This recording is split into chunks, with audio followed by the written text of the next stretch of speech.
यीशुको साथमा क्रुससम्मको यात्रा आज 30औं दिन। जे असल छ त्यसमा लागिरहनु। प्रकाश 3 अध्यायको 7 देखि 13, दोस्रो तिमोथी 4 अध्यायको 6 देखि 8 र भजन सङ्ग्रह 15 नम्बर। सबै कुराको जाँच गर, जुन कुरा असल छ त्यसैमा दृढ रहो। पहिलो तेस्सलोनिकी 5 अध्यायको 21। यहाँ होसियार गराइएको छ। सन्त पावलले विश्वासीहरूलाई असल चुन्ने, असललाई अँगाल्ने र असललाई प्रेम गर्ने सल्लाह दिएका छन्। एक क्रिस्चियनले निरन्तर लड्नुपर्ने लडाइँ भनेको उसले आफ्नो भावना र व्यवहारलाई नियन्त्रणमा राख्नु नै हो। जब हामी दिएको कुनै पदमाथि मनन गर्छौँ त्यसबेला हामीले दुईवटा कुरामाथि विचार गर्नुपर्छ। पहिलो कुरा असल के हो भनी जान्नु र दोस्रो त्यसमा लागिरहनु। पहिले हामी असलको जाँच गरौँ। विवेक भन्ने जुन कुरा हुन्छ त्यो प्रत्येक क्रिस्चियनसँग हुन्छ र हुनुपर्छ। क्रिस्चियनहरूलाई असल र खराब, साँचो र झुटो छुट्याउने वरदान दिएको हुनुपर्छ। खँदिलो भोजन त परिपक्व मानिसहरूको निम्ति हो। यिनीहरूको मानसिक शक्ति निरन्तर अभ्यासद्वारा असल र खराब छुट्याउन सक्ने भएको हुन्छ। हिब्रू 5 अध्यायको 14। तर यो बुझ्नुहोस् कि के असल र के खराब हो भनी हामीले निर्णय गर्दैनौँ। परमेश्वरले नै के असल हो र के खराब हो भनी निर्णय गर्नुहुन्छ। किनकि परमेश्वरले जुन कुरालाई असल भन्नुहुन्छ त्यो हाम्रो निम्ति असल हुन्छ। जुन कुरालाई उहाँले खराब भन्नुहुन्छ त्यो खराब हुन्छ। हाम्रो बाटोमा आउने कुराहरू साँचो हो कि होइन भन्ने पत्ता लगाउन हामीले धर्मशास्त्रमा खोज्नुपर्छ। हामीले सबै आत्मालाई विश्वास गर्नु हुँदैन, तर हामीले तिनको जाँच गर्नुपर्छ।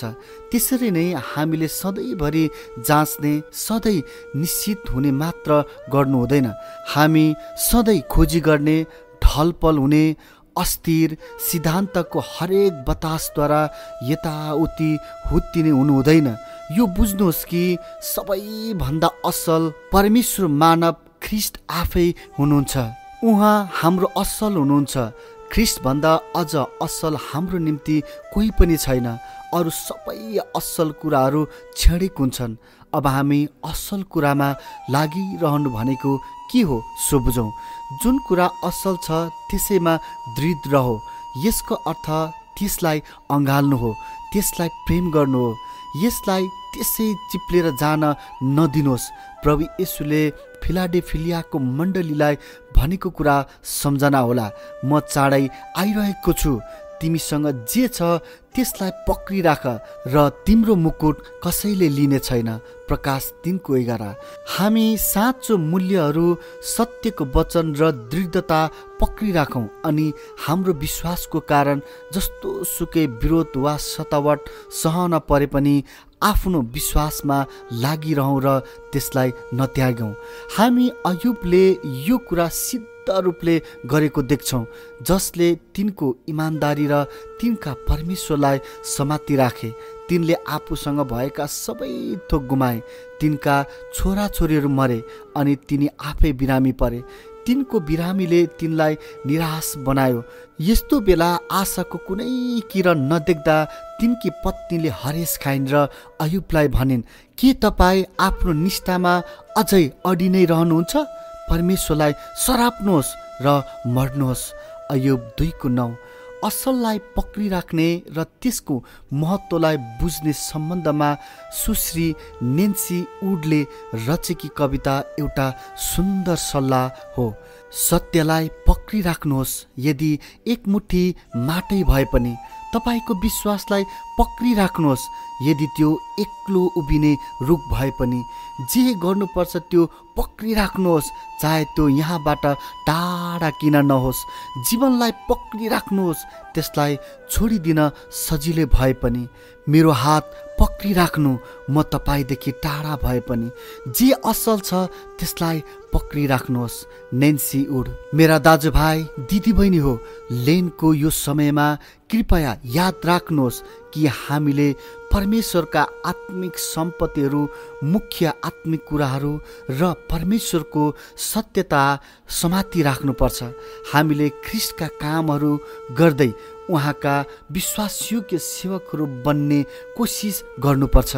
हामी उहाँको प्रेममा रमाउनुपर्छ र सधैँ उहाँको सन्देश याद राख्नुपर्छ।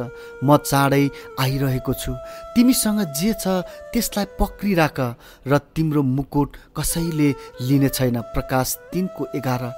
लेनको समयबाट अनि आत्मिक नवीकरणको प्रक्रियाबाट भएर जाँदा हामी असल गर्ने, असलको पछि लाग्ने, असल प्रचार गर्ने, असल काम गर्ने र असल प्रकारले जिउने गम्भीर प्रण गरौँ। हामी निरन्तर यसुलाई समाति राखौँ। आऊ हामी मनन गरौँ, मैले पछिल्लो कुन समयमा बाइबलको आधारमा मेरो मूल्यहरू र गुणहरूको जाँच कहिले गरे? अरूका विश्वास र विचारहरू ग्रहण गर्ने कुरामा के म लापरवाही छु?